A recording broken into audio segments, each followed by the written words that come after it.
Olá, eu sou Marcelo Renault e vou falar agora do filme Apresentando os Ricardos, Being the Ricardos, de 2021, disponível na Amazon Prime. O filme tem Nicole Kidman, Javier Bardem e J.K. Simmons no elenco e tem a direção do Aaron Sorkin. O filme teve indicações de ator, atriz e ator coadjuvante no Oscar, exatamente esses três atores citados, mas saiu de mãos vazias. A Nicole Kidman ganhou o Globo de Ouro como atriz dramática. Os Ricardos do título são Lucille Ball e seu marido, Desi Arnaz, que interpretam o casal Lucy, Rick e Ricardo na icônica série I Love Lucy, lendária aí na história da TV americana e mundial, que assentou a base de futuras sitcoms de sucesso, como a Seinfeld, Friends, O Maluco no Pedaço, etc. Aliás, eu vi muita gente dizendo que Seinfeld era super original quando ela foi criada, né? Por em tese falar sobre nada, só tratando de temas mundanos, mas no fundo a I Love Lucy fazia isso 40 anos antes e com também 4 pessoas passando o grosso do tempo no mesmo cenário e tudo mais, né? No fundo a I Love Lucy é bem pioneira nesse sentido. O filme ele tem um viés histórico de mostrar como a série foi formada e de sua incrível popularidade, com coisa de 60 milhões de pessoas vendo cada episódio, uma loucura, quase impossível de se repetir hoje em dia. Muita gente nos anos 50 comprou seu primeiro televisor por causa da I Love Lucy, que virou realmente uma febre nos Estados Unidos. Ela foi importante até para dar prestígio para a nova mídia que era a televisão, porque com o sucesso da série, muitos atores famosos toparam fazer pontinhas nela, como John Wayne, William Holden, Orson Welles, Bob Hope, Harpo Marx, Rock Hudson, né? Entre outros, gente muito grande ali, muito famosa na época, e que normalmente não aceitaria fazer papel em televisão, mas aqui toparam porque a Love Lucy era um tremendo de um sucesso. Claro que o tempo passou, mas até hoje a série tem os seus fãs e não tem como qualquer museu da história da televisão não ter uma sessão só com a I Love Lucy. Como um lado pessoal, cara, eu me lembro de ver alguns episódios da série no começo dos anos 90, passava ali no Multishow, e honestamente eu achei que eu veria algo muito antiquado, assim, meio sem graça, né? Fui ver ela mais pelo lance da importância histórica mesmo. Mas qual não foi a minha surpresa ver que tinha ali alguns episódios muito bons, que ainda funcionavam muito bem ali nos anos 90 mesmo, e que não deviam nada às melhores sitcoms da época. A Lucille Ball realmente ela era uma estrela total, e de fato ela nasceu para fazer comédia, impressionante isso, ela era muito expressiva. Ela não tinha o menor medo de parecer ridícula se isso angariasse muitas risadas. E o personagem da Lucille Ball é central aqui também, e ela mostra sua coragem e persistência para construir uma carreira. Depois de anos de atriz B, e de manter também seu casamento com Desi Arnaz, porque a Love Lucy não deixou de ser um projeto justamente para que eles pudessem trabalhar juntos, ela poder segurar o seu casamento, já que o Desi rodava o país com a sua banda de música, ficando muito pouco tempo com ela, e também ele ficava muito tempo com outras mulheres, né, já que ele era conhecido por ser um mulherengo quase que incurável mesmo. Olha, eu conheço bastante de cinema clássico, ainda mais da Hollywood antiga, dá para dizer que é a minha especialidade, mas posso te dizer, se não fosse pela I Love Lucy, eu acho que a Lucille Ball teria sido completamente esquecida pelo público em geral. Eu mesmo conheceria ela muito pouco, se dependesse só dos seus trabalhos no cinema. Porque ela, por exemplo, começou como corista de filmes do Eddie Cantor, um comediante famoso dos anos 20 e 30 do século passado, sempre dançando ao fundo, assim, com apenas um rosto bonito, sabe? E depois a Lucille melhorou só um pouco, ela fazia pontinhas em filmes do Fred Astaire, da Ginger Rogers, ela fez pontinha até de curtas do Três Patetas, pra você ter noção, e dos Irmãos Marx depois. Aí só depois ela foi crescendo e conseguiu se estabelecer como atriz de filmes B, né? A ponto de ser conhecida justamente como rainha dos filmes B.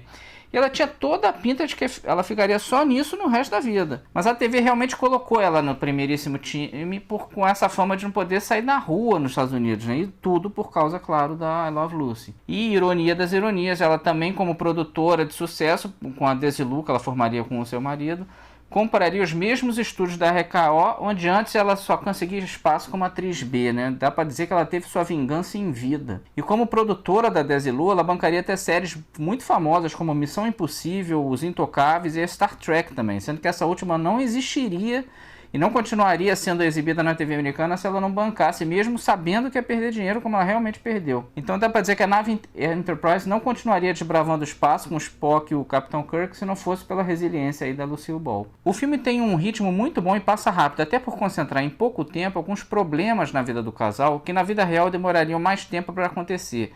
Mas isso também é típico de filme de ficção, acontece direto mesmo. O maior pecado do filme, na minha opinião, foi focar demais na produção, até de brigas de roteiro dos atores entre si, ao fazer um dos episódios da série, e não enfatizar tanto o que eu acho que era o mais legal, que era a capacidade cômica da Lucille Ball e dos 3 atores da série. Pelo filme fica difícil entender como a série fez tanto sucesso e de como aqueles 4 atores tiveram tanta química juntos. Parte do problema disso vem exatamente da escolha dos atores principais. Claro que a Nicole Kidman e o Javier Bardem são grandes atores, isso não se discute, reboot, mas eu achei sim que foram mal escolhidos para seus papéis aqui, mesmo com indicações ao Oscar e tudo mais. Infelizmente, o fato é que eles não se parecem fisicamente com seus personagens famosos e ainda por cima estão, com todo respeito, consideravelmente mais velhos do que eles estavam na época que o filme retrata, ali o começo dos anos 50. E pior, assim, não pegaram tanto jeito deles também. A Nicole Kidman funciona até bem nos trechos dramáticos, até o filme é mais dramático, assim, né, como eu falei antes, mas ela não tem nem de perto o carisma cômico da Lucille Ball, e falta ao Javier Bardem também um pouco da jovialidade, dos sorrisos eternos ali do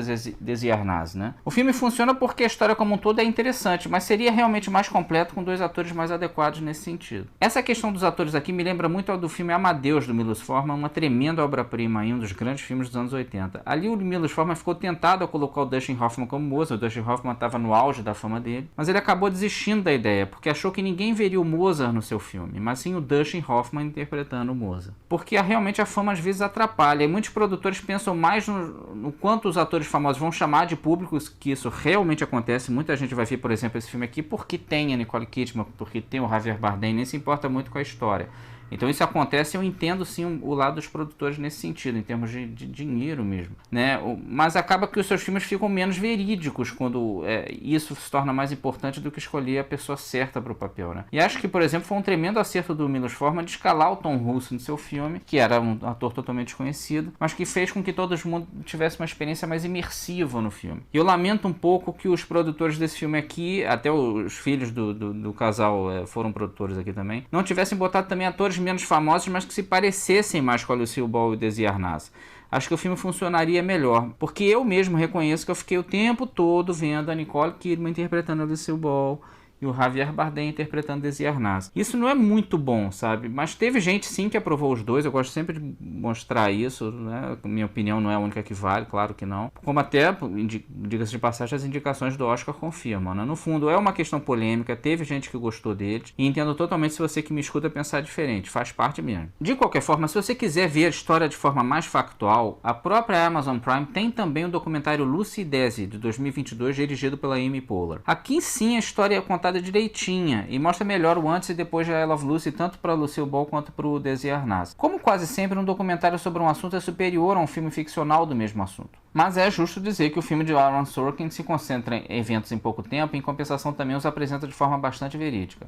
Por falar no Aaron Sorkin, ele já é, de algum tempo, um dos melhores roteiristas americanos. Recentemente tem se revelado muito bom diretor também, como filmes como Os Sete de Chicago e A Grande Jogada provam, tendo antes apenas roteirizado filmes como Steve Jobs, O Homem que Mudou o Jogo, Meu Querido Presidente ou Questão de Honra. Foi até pelo Questão de Honra, um ótimo filme por sinal, que ele se revelou na Broadway e conseguiu espaço em Hollywood. Curiosamente, pouco depois ele faria o roteiro de Malícia, com uma então bem jovem Nicole Kidman, que tinha recentemente vindo da Austrália, né? E que ele, claro, reencontra aqui quase 30 anos depois. Bem curioso isso. E ele, claro, depois ganhou o Oscar de roteiro pelo A Rede Social, um dos seus melhores roteiros de fato. E o Apresentando os Ricardos não é, dá pra dizer isso, não é um dos seus melhores filmes. E mesmo assim é muito sólido e tem muitos méritos, o que mostra o quanto o Sorkin é talentoso, né? Ele é forte em diálogos, ele demonstra isso de novo aqui, as discussões entre os atores são sempre interessantes, e ele tem uma certa aptidão para fazer biografias ou adaptações de fatos reais. Ele, praticamente todos os filmes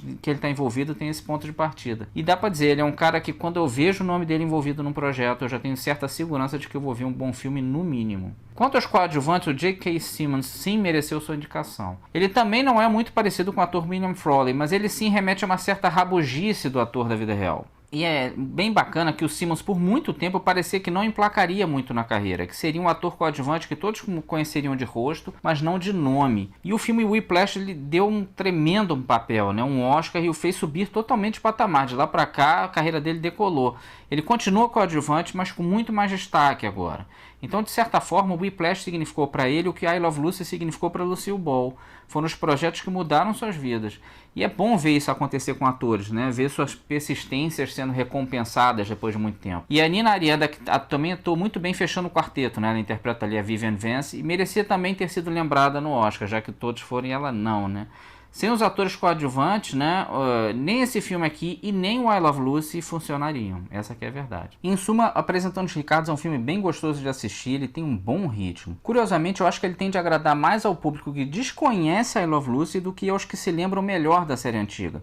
tanto pelo lance da Nicole Kidman e do Javier Bardem não se parecerem muito com o Lucille Edese, como também pelo filme ter focado nos conflitos em volta da série icônica e deixando um pouco a comédia de lado. Mas mesmo com esses problemas, o filme serve para mostrar a história de uma mulher que nunca desistiu e que foi empoderada e forte na TV americana muito antes do feminismo estar totalmente em voga. Dá para dizer que a Lucille Ball venceu o descrédito do público e dos produtores, os desafios de uma TV então incipiente, o racismo por ter se casado com um latino e de ter forçado a presença dele no seu programa, e ela ainda conseguiu tudo isso fazendo todos esses céticos rirem com suas atuações e os conquistando de vez. Claro, não era à toa que todo mundo amava a Lucy, né? Bom, espero que você curta Apresentando os Ricardos. Um grande abraço.